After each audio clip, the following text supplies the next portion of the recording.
எனக்கு பிள்ளை வர வேண்டும் பகவானே என்று பார்வதி கேட்டவுடனே, பெண்ணே பார்வதி, பகவானே உனக்கு தான் 2 குழந்தை இருக்கம்மா, அழகான குழந்தை.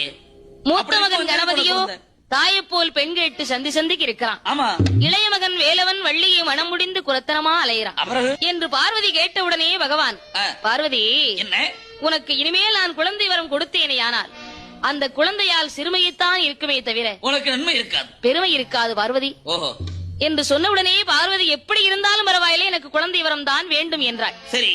அந்த சுடர்விளக்கின் அருகிலே முந்து ஏஞ்சி தவம் செய்தால் குழந்தை வரம் கிடைக்கும் பார்வதி என்று பகவான் சொன்ன உடனே தூண்டாத மணிவிளக்கின் சுடர்விளக்கின் அருகிலே வந்து எப்படி தவம் இருக்கிறாள், எப்படி தவம் இருக்கின்றாள். ஆற்று நல்ல மண்ணெடுத்து அரணாரை போல் உருவம் செய்தாள்.